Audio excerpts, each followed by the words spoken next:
오늘 함께 나눌 하나님 말씀은 요한복음 1장 19절에서 34절 말씀으로 예수의 증인들의 증언 그 첫 번째 시간 함께 나누도록 하겠습니다. 여러분, 2015년에 미국의 CBS 한 방송에서요, 이 두 사람의 만남을 보도한 일이 있었습니다. 여기서 그 두 사람은 하나는 57세의 이 잭슨이라고 하는 이름의 사람인데 1975년 5월 달에 이 클리브랜드라고 하는 작은 동네에서 그 작은 구멍가게를 운영하고 있는 주인을 살해한 혐의로 두 명의 친구와 함께 체포돼서요, 종신형을 받은 사람이에요. 40년째 감옥에 수감 중인 사람이었어요. 또 다른 한 명은 누구냐? 당시에 이 사건의 증인입니다. 당시 12살이었던 에디 버넌이라고 하는 사람이 이 두 사람의 만남을 CBS에서 주선한 거예요. 그런데 이 사건이 일어난 날, 이 버넌은 현장에 없었다는 거예요. 살인사건이 일어나는 날. 실제 증인으로 섰던 버넌은 어디에 있었느냐면 스쿨버스에 앉아 있었어요. 근데 그 친구가 친구들의 이야기와 경찰들의 이야기를 듣고 나서요, 잭슨이 권총 방아쇠를 그 작은 구멍가게 주인을 향하여서 당겼다 라고 하는 거짓 증언을 한 거예요. 문제는 이 거짓 증언이 당시에 이 배심원들에게 소위 효과가 있었어요. 그래서 이 버넌의 증언을 토대로요, 잭슨은 그 친구들과 함께 사형 선고를 받았어요. 그 뒤에 사형에서 종신형으로 감형돼서요, 감옥에 갇혀 있었던 것이죠. 몇 년을요? 40년. 문제는 이 버넌이 그 오랜 세월 동안 양심의 가책이 느끼게 된 거예요. 자기의 거짓 진술로 인해서 한 명의 무고한 사람이 감옥에 갇혀 있는데 그것이 한 해 두 해도 아니고 40년에 이르고 있다는 것이 점점 그 세월이 겹겹이 쌓여질수록 그 증언이었던 버넌의 마음은 무거워져 갔습니다. 문제는 그 버넌이 그렇게 가책의 무게를 이기지 못하고 있을 그때에 한 명의 목회자를 만났어요. 그리고 그 목회자에게 자신이 갖고 있던 비밀을 털어놓았어요. 자기가 거짓 증언을 했었노라고 말이죠. 그리고 잘못을 인정할 용기를 얻게 되었습니다. 그래서 40년이 지난 2015년에 이 클리브랜드 법원에서요, 버넌은 내가 당시에 거짓 증언을 했었다 라고 밝히고, 이로 인해서 잭슨은 무죄 방면을 받을 수가 있었던 것입니다. 그로부터 4주가 지나고 나서 이 CBS에서 한 교회에서 그 두 사람이 만나는 극적인 장면을 연출해서 방영한 일이 있었던 것이죠. 사랑하는 성경 가족 여러분, 12살의 증인의 거짓 증언은 당시 17살이었던 한 사람의 인생을 몇 년을 소비시켰어요? 40년이에요. 이처럼 증인의 증언은 무서운 책임이 따릅니다. 증인은 진실된 증언을 해야 할 그 의무가 있어요. 그 증언이 위증일 때는 어떻게 됩니까? 그거에 대한 책임도 져야 할, 그것이 바로 증인의 몫입니다. 여러분도 증인으로 서보신 적이 있으세요? 어떤 사건에? 증인이라고 한다면 어디에 서는 거예요? 법정에 서는 거예요. 증인이 된다고 하는 것은 그만큼 어려운 일입니다. 두려운 일이죠. 근데 여러분 그거 아세요? 여러분 이미 증인으로 세워졌습니다. 그리고 여러분은 어떤 증언을 하고 있느냐를 우리는 오늘 점검해 봐야 할 것 같아요. 여러분, 우리가 어떤 증인이에요? 예수의 증인일 줄 믿습니다. 이것을 믿으십니까? 우리가 예수의 증인으로서 우리가 증언하기 위해서 확실한 것, 그것을 보거나 들어야 됩니다. 확실하지 않은 것을 우리가 증언했을 때는 그것이 자칫 무엇이 될 수 있기 때문입니까? 거짓 증언이 될 수 있기 때문입니다. 그러므로 이제 우리가 2025년 벌써 그 두 번째를 맞이할 때 2025년이 예수의 증인답게 확실한 체험과 경험을 바탕으로 진실된 증언을 하는 저와 여러분 그 한 해 되기를 간절히 축복합니다. 우리 앞뒤 좌우 보시면서요, 웃으면서 이렇게 축복해 보시죠. 예수의 증인이십니다. 진실된 증언을 합시다. 네, 우리는 지난주를 시작해서요 이 요한복음 시리즈를 강해 중에 있죠. 여러분 기억하세요? 이 사도 요한은 유대교적인 근본 배경에 헬라적인 관점을 통합하여서 기록한 복음서가 있으니 그게 어떤 복음서예요? 이 요한복음이에요. 그리할 때 우리가 지난주에 이 사도 요한이 세 가지를 통해서 예수 그리스도를 증거했어요. 쉽게 생각하면 로고스, 곧 말씀 대신 예수 그리스도를 이야기하면서 생명의 빛 되시는 예수 그리스도, 또한 하나님의 아들 되시는 예수 그리스도를 증거했던 바가 있습니다. 사도 요한은 그렇게 세 가지 영역에서 예수가 그리스도다라고 그가 그렇게 변증하면서 우리에게 깨닫게 하는 것뿐만 아니라 오늘 본문과 또한 다음 주 본문을 통해서요, 예수의 증인들의 증언들을 통해서 예수가 과연 누구냐에 대한 정답을 우리에게 제공하고 있습니다. 사랑하는 성의 영가족 여러분, 여러분에게 한번 질문을 해볼게요. 성경에서 여러분이 가장 자신의 역할을 잘했다라고 생각하시는 한 성경의 인물을 뽑아보라고 한다면 누굴 뽑아보시겠어요? 오늘 힌트가 오늘 본문이잖아요? 누구겠어요? 요한. 어떤 요한이요? 땡! 세례 요한. 오늘 본문을 보자니까요. 네, 오늘 본문을 보면 세례 요한이 등장합니다. 사실 오늘 말씀의 주인공이 사실 세례 요한이에요. 예수님은 오늘 말씀의 주인공이 아닙니다. 주연이 바로 사도 요한이죠. 오늘 사도 요한이 어떤 역사가 있었느냐, 어떤 지위가 있었느냐, 우리 잠깐 마태복음을 한번 보도록 할까요?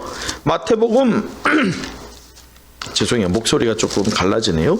3장 6절을 함께 보도록 하죠. 3장 6절이에요. 사실 마태복음에는 이 세례 요한의 활동의 시작점을 기록하고 있지만 요한복음에서는 그것이 제외되어 있어요.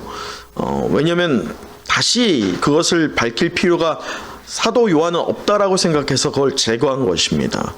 자, 그러나 이 마태복음에는 아주 소상히 기록되어 있는데, 자, 그가 6절 우리 함께 읽어보도록 하죠. 시작. 자기들의 죄를 자복하고 요단강에서 그에게 세례를 받더니. 여러분 보세요. 사람들이 요단강에 나와 있는 세례 요한에게 무엇을 받으러 나와요?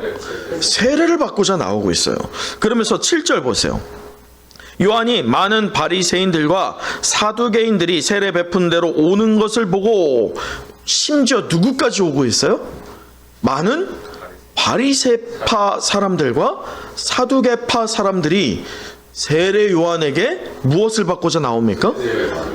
여러분, 이것은 사실 당시의 상황으로는 있을 수 없는 일입니다. 왜냐하면 여러분, 이 세례 요한의 복장이 어땠어요? 약대 털옷, 곧 낙타 옷을 입고, 낙타 가죽으로 된, 그리고 그의 형색을 보자면 정말 그지 같을 거예요. 오늘날로 따진다면. 여러분, 노숙자에게 오늘 만약에 빗대어서 우리가 적용해 보자면, 어떤 한 노숙자에게 그 노숙자가 세례를 베풀 때 우리가 받을 수 있겠어요? 여러분은 뭐 받을 수 있겠죠. 제가 받을 수 있을까요? 내가 목사인데?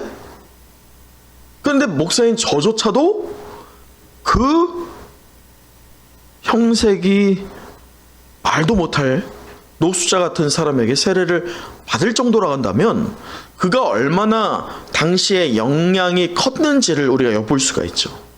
지금 세례 요한이 그렇다는 것입니다. 그러한 영향을 갖고 있었던 세례 요한이요, 지금 보면 당시 하늘의 인기를 찌르고 사람들에게 칭송을 받았어요. 심지어 헤롯 왕도 이 살로메의 부탁으로 인해서 요한의 목을 자른 것을 쟁반에 받기를 바랬잖아요. 그럴 때 헤롯이 그렇게 하자 바로 했습니까? 못했어요. 두려워했습니다. 요한이 살아있어도 두려워했고 요한을 죽이는 것에 있어서 두려워할 만큼 이 당시의 세례 요한의 영향과 그가 누리고 있었던 인기나 심지어 정치적으로 만약에 그걸 활용했다라고 한다면 그는 막강한 권력을 얻을 수 있을 정도의 힘을 등에 업고 있었던 것이 누구예요? 세례 요한이에요. 그를 따르는 제자들도요 상당히 많았습니다. 이 정도의 인기와 명성이라고 한다면 이 늘어나는 추종자들과 높아지는 이 옆에서 이제 한껏 부추겨주는 사람들 사이에서 우리가 보통 많이 보잖아요. 분명히 겸손했던 사람인데 사람들이 옆에 따르고 사람들로부터 추앙받고 사람들이 그렇게 그를 칭송할수록 그 사람이 어떻게 돼가던가요? 변질돼 가잖아요. 거만해지고 목이 뻣뻣해지고 자만해지고 누군가를 낮게 여기고 예전에 그의 모습을 발견할 수 없을 그러한 예들이 우리의 삶의 도처에서 쉽게 볼 수가 있습니다. 저를 위해서도 그래서 여러분 기도 많이 해주셔야 돼요. 여러분, 우리 교회가 부흥될 줄 믿습니다. 우리 교회가 수많은 사람들이 함께 예배드리게 될 줄 믿습니다. 그럴 때 저의 지금의 모습이 아니라 목이 뻣뻣해진다면 여러분 어떻겠어요? 그렇기 때문에 저를 위해서도 많이 기도를 해주셔야 됩니다. 여러분, 오늘 그런데 놀라운 것은 세례 요한은 과거에 있어서나 현재에 있어서나 미래에 있어서 그의 신앙의 변질이 없었다는 거예요. 그는 성경에서 정말 그가 부르신 하나님의 목적 분명히 알았으며 자신의 입지도 분명히 꿰뚫어 봤어요. 그래서 세례 요한은 예수의 증인으로서 자신이 무엇을 해야 되는지 분명히 알았던 사람입니다. 자신을 부르신 뜻에 대해서 기꺼이 증언하기를 꺼려하지 않았던 자가 바로 오늘 말씀의 주인공은 세례 요한입니다. 오늘 저는 이 본문을 살펴보면서 예수의 증인으로서 세례 요한이 과연 무엇을 증언하고 있느냐, 그의 증언의 내용이 무엇이냐를 함께 좀 살펴보는 시간을 갖고자 합니다. 그러면서 우리는 그렇다면 오늘을 살아가는 예수의 증인들로서 오늘 바로 이전까지는 무엇을 증언했으며 오늘 예배 본문의 말씀을 통해서 이제 앞으로 무엇을 증언할 것인지를 도전해보는 시간을 갖고자 합니다. 자, 여러분, 먼저 우리 19절 오늘 본문으로 돌아와서 함께 읽어보도록 하죠. 19절이에요. 시작. 유대인들이 예루살렘에서 제사장들과 레위인들을 요한에게 보내어 내가 누구냐 물을 때 요한의 증언이 이러하니라. 여러분, 세례 요한은 자신이 누구인지를 분명히 알았고 시인했고 또 사명을 따라서 예수님이 누구인지를 곧이곧대로 증언했던 사람이에요. 오늘 19절에 보면 예루살렘에서부터 제사장들과 레위인들이 이 세례를 베풀고 있는 세례 요한에게 옵니다. 여러분, 마태복음에서 이걸 보완하는 게 그들 부류 중에서조차도 어떤 이들이 있어요? 세례 요한에게 세례를 받고자 했던 사람들이 있어요. 자, 그런 상황에서 궁금하잖아요. 여러분, 당시의 세례는 아무나 베푸는 게 아니에요. 여러분, 오늘날도 우리가 세례 아무나 베푸는 거 아니죠. 세례는 분명히 정해진 법도가 있고 정해진 사람들이 있어요. 그들로부터 이루어지는 게 바로 세례입니다. 당시에도 마찬가지였죠. 근데 세례를 베풀고 있을 때 한두 사람이 나와서 세례를 받는 게 아니라 이 이스라엘 전역에서 사람들이 세례 요한을 향해서 나오는 거예요. 이럴 때 위기의식이 느껴지잖아요. 종교 지도자들이 말이죠. 그럴 때 혜성처럼 등장한 자, 이게 여러분 우리가 성경을 전체를 개관해서 이제 잘 보셔야 되지만 예수님과 세례 요한이 어떤 관계일까요? 네, 예수님과 세례 요한은 친척 관계예요. 몇 개월 차이일까요? 6개월 차이예요. 여러분 그렇다면 우리 족보로 따져보면 누가 형이에요? 그럼 누가 서로 알까요? 모를까요? 사실은 알 수밖에 없는 상황이에요, 지금. 그러니 여러분 잘 생각해 보시자고요. 예수님의 동생들 있죠? 그 중에 하나의 성경을 쓴 자, 야고보죠. 그 야고보도 예수님이 하나님의 아들됨을 믿기 이전에, 그러니까 곧 오순절 성령 세례를 받기 전만 해도 예수님을 향하여서 뭐라고 했어요? 마가복음을 보면 미친놈, 미쳤다, 그렇게 말했던 자입니다. 예수님 동생도 그런데 하다못해 예수님보다 손이 높은 형이 지금 예수님을 보고 인정하고 신하고 있다는 것은요, 아주 놀라운 일입니다. 왜냐하면 이미 예수님이 등장하기 전에 사실 혜성처럼 등장한 게 세례 요한이거든요. 근데 세례 요한의 영향력이 어때요? 크잖아요. 지금 이스라엘 사람들은 과거에 하나님께서 말씀을 통해서 예언하신 메시아를 기다리고 있는 중이거든요. 자, 보세요. 내가 누구냐라고 19절에 물었더니 뭐라고 합니까? 20절 우리 같이 한번 읽어보도록 할까요? 20절이에요. 시작. 요한이 드러내어 말하고 숨기지 아니하니 드러내어 하는 말이 나는 그리스도가 아니라 한데. 이 말이 뭐냐? 그리스도는 곧 구약에서 따지면 신약에서는 그리스도, 이 신약의 똑같은 어원이 구약의 히브리어로 따지면 무슨 말이에요? 메시아예요. 곧 나는 너희들이 기다리고 있는 메시아, 곧 구원자가 아니야. 지금 말씀을 잘 보셔야 돼요. 사도 요한은 이걸 꿰뚫어서 기록하고 있는 거예요. 세례 요한의 마음을 아주 꿰뚫어 봤어요. 사도 요한이. 같은 요한이라 그런가? 자, 보세요. 우리 20절 잘 보세요. 20절 요한이 드러내요 말하고, 지금 강조예요. 강조. 이 말은 뭐냐? 여러분, 드러내지 않는 방법이 있어요? 없어요? 있죠. 뭐예요 그 방법이? 내가 그리스도야 라고 말하면 되는 거예요. 여러분, 그렇게 말해도 될 만한 상황입니까? 아닙니까? 그렇게 말해도 될 만한 상황이에요. 이미 수많은 추종자들이 있고, 이미 그 추종자들이 이 예수 그리스도가 아니라 당신이 바로 그리스도군요 라고 그렇게 인정하고 있던 그런 상황이에요. 그때에 그냥 이 세례 요한이요 덮어두고, 진실은 그냥 덮어두고 거짓 증언으로 내가 바로 그야 라고 증거하면 되는 일이에요. 근데 오늘 보세요. 드러내어 말하고 숨기지 아니하였다. 그는 하나도 거짓말을 하지 않아요. 그리고 내가 그리스도가 아니야 라고 말합니다. 이때 또 뭐라고 하느냐? 21절 보세요. 또 묻되 그러면 누구냐? 내가 엘리야냐? 여러분, 엘리야, 왜 엘리야가 나올까요? 성경을 보면 엘리야가 다시 오실 것이다 라고 하는 예언의 말씀들이 있어요. 근데 왜 하필이면 엘리야일까요? 다른 이사야도 될 수 있잖아요. 왜 하필이면 엘리야일까요? 성경에 딱 두 사람만이 죽지 않고 하늘에 올라갔어요. 하나는 에녹이고요, 또 하나가 엘리야입니다. 불병거를 타고 올라갔잖아요. 그만큼 모든 선지자들 가운데 그 선지자, 이스라엘이 인정하는 선지자 있잖아요. 그 선지자 중에 선지자라고 말할 수 있는 자를 한 명 뽑으라고 한다면 이스라엘 사람들은 오늘날도 가서 물어보면 똑같이 뽑습니다. 누구로?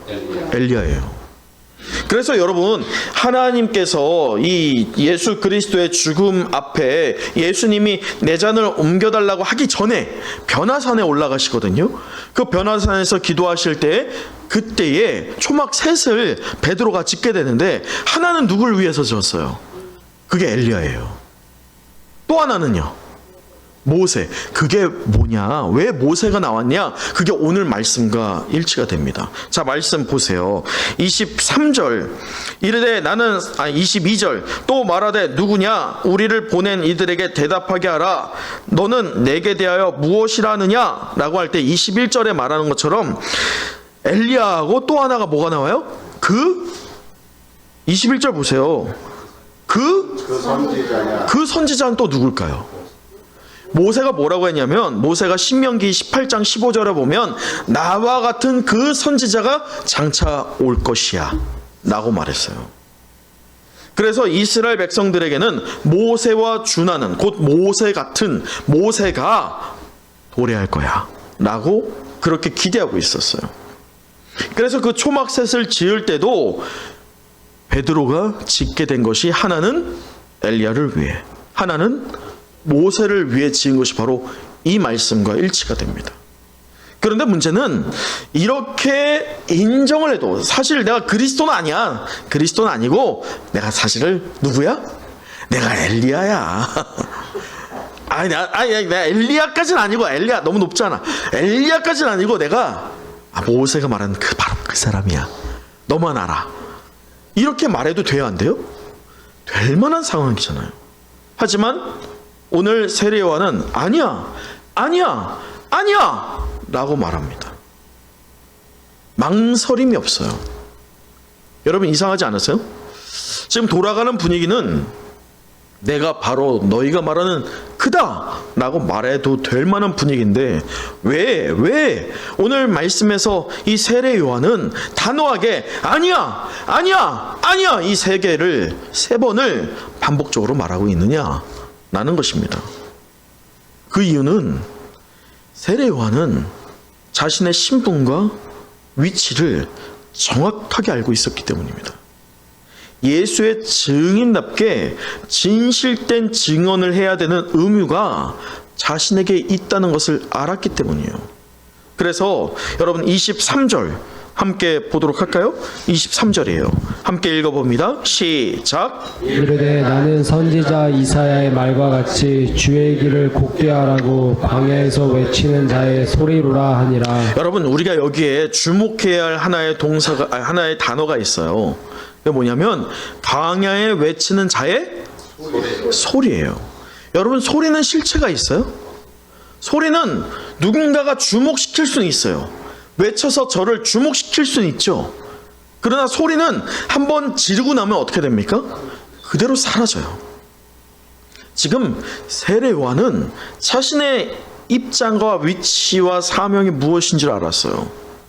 그가 소리는 내야 돼요. 사람들을 주목시키긴 해야 돼요. 근데 그 주목시키는 게 그에게는 끝이에요. 더는 있지 않아요. 소리는 절대로 실체가 될 수 없어요. 소리로 사람들을 주목시키는 것이 세례 요한의 역할이었어요. 그래서 세례 요한은 지금 기꺼이 고백하는 거예요. 나는 광야에 외치는 자의 소리다. 여러분, 우리 잘못 알면 안 돼요. 광야에서 외치는 자다 아니에요. 광야에서 외치는 자의 소리예요. 그래서 세례 요한은 예수님이 등장하는 그때부터 세례 요한의 자취는 감춰집니다. 소리가 없어야지 실체가 드러나거든요. 세례 요한은 자신의 위치가 어디이고 자신이 할 일이 무엇인지를 너무나도 잘 알았어요. 여러분, 이것을 우리에게 그대로 한번 적용해 보자고요. 그럴 때 이와 같지 않은, 곧 우리가 소리가 아니라 내가 형체가 되기를 원하고 내가 주인공 되기를 원하면, 우리가 아무리 예수의 증인으로 그렇게 스스로 인정하면서 외치는 모든 소리들이 다 거짓 증언받게 되지 않을 겁니다. 사랑하는 성령가정 여러분, 저와 여러분도 이 시대에 예수의 증인으로 부르심을 받았을 줄 믿습니다. 아멘, 아멘. 우리에게 맡겨주신 사명과 선물로 주신 은사 외에는 우리는 어떻게 반응해야 돼요? 아니야, 아니야, 아니야. 하나님이 내게 주신 것만 맞아.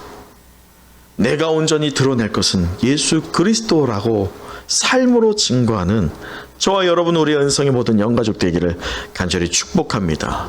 우리 다시 한번 우리 앞뒤 좌우 보시면서 이렇게 축복해 보도록 하죠. 진실된 증언을 합시다. 우리는 사람을 주목시켜야 돼요, 여러분. 사람들을 주목시킬 때 주목시키고 그들의 주목된 것을 누구에게로 향하게 해야 돼요? 내가 아니라 예수 그리스도예요. 그러면서 우리 27절 또 보도록 하죠. 27절 뭐라고 하느냐? 곧 내 뒤에 오시는 그이라 나는 그의 무엇을? 신발끈을 풀기도 감당하지 못하게 하노라. 여러분, 당시에는 이 중동 지역에서는요, 이 초청한 어떤 손님, 귀한 손님이 오게 되면 그 신을 풀고 그 손님의 발을 닦아주는 게 풍습이었어요. 근데 당시에는 이 종들이 사실은 뭐 합법적이었죠. 예수님 시대에도 말이죠. 사도 바울 때도 마찬가지예요. 그러다 보니 소위 부잣집이라고 한다면 종이 적을까요, 많을까요? 많죠. 종도 그래서 역할에 따라 계급이 나눠져요. 종도 등급이 있단 말이에요. 우리가 종이라고 할 때 그 종 안에서 어떻게 보면 가정에서 내 자녀를 가르치도록 하는 종도 있어요. 그걸 율법 학사라고 이제 나중에 또 우리가 보겠지만, 그러한 종들은 높은 지위의 종들이고, 그 종들 중에서 가장 낮은, 가장 직급이 낮은 종이 하는 일이 뭘까요? 바로 오늘 손님이 오면 신발을 풀고 발을 닦이는 자입니다. 가장 낮은 자리예요. 그게 바로 오늘 이 종입니다. 그럴 때 세례 요한이 오늘 자신을 뭐라고 고백해요? 나는 광야에 외치는 자의 소리인 것과 더불어서 주님의 신발을 벗기는 것도 닦이는 것도 못할 정도의 그 미미한 존재밖에 되지 않아 라고 하며 자신을 낮추고 있어요. 여러분, 우리는 여기에서요, 잘 보셔야 돼요. 자꾸 사도 요한이라네요. 사도 요한이 쓴 요한복음을 보다 보니까 그러네요. 세례 요한이 지금 아주 의도가 있어요. 두 가지의 의도거든요. 하나는 자신을 겸손하게 낮추면서 고백하는 하나의 의도가 있고, 하나는 자신을 낮추면서 누구를 높여요? 예수 그리스도를 상대적으로 훨씬 더 높이고자 하는 의도가 여기에 숨겨져 있습니다. 여러분, 그러기에 세례 요한이 똑똑히 보여주는 예수의 증인의 자세가 바로 이렇다는 거예요. 성경을 보면요, 사도 바울이 로마서 6장 17절에 우리를 향하여서 뭐라고 하느냐? 우리가 본래는 죄의 종이었다 라고 말했습니다. 또한 우리가 보았던 에베소서 2장 3절을 보면 우리를 향하여서 본질상 진노의 자녀였다 라고 말해요. 죄의 종이었고 본질상 진노의 자녀였어요. 인간의 그렇다면 끝이 결국은 무엇입니까? 형벌이에요. 영원한 죽음입니다. 그러기에 우리에게는 희망이 없는 거예요. 소망이 없는 거예요. 이것이 바로 인간의 실상입니다. 세례 요한은 이것을 바로이 인지했던 겁니다. 여러분, 오늘 우리가 얻은 구원을 무엇보다 귀하게 여겨야 됩니다. 나 같은 죄인이 구원받아서 주의 일을 하게 된 것을 모두 나의 덕과 나의 보상이 아니라 오직 주의 은혜라고 반응하는, 그래서 겸손함으로 예수 그리스도 앞에 기꺼이 낮게 엎드려지는 저와 여러분 되시길 간절히 축복합니다. 오직 우리는 낮은 자리에서 주님의 영광을 어떻게 해야 돼요? 높여야 돼요. 그분이 맡기신 사명에 충실하면서도 우리는 겸손한 자세가 있어야 돼요. 그 겸손한 자세가 바로 진실된 증언을 하는 증인들의 삶의 모습일 줄 믿습니다. 여러분, 말씀을 마칩니다. 오늘 우리는 요한복음 시리즈 그 두 번째 시간으로 예수의 증인들의 증언이라는 제목으로 함께 말씀을 나누는데, 우리 마지막 29절 함께 읽어보도록 하죠. 29절입니다. 시작. 이튿날 요한이 예수께서 자기에게 나아오심을 보고 이르되 보라, 세상 죄를 지고 가는 하나님의 어린 양이로다. 여러분 보세요. 세례 요한은 참으로 훌륭한 사람입니다. 그리고 그는 자신의 위치와 역할을 분명히 알았던 겸손한 사람이었어요.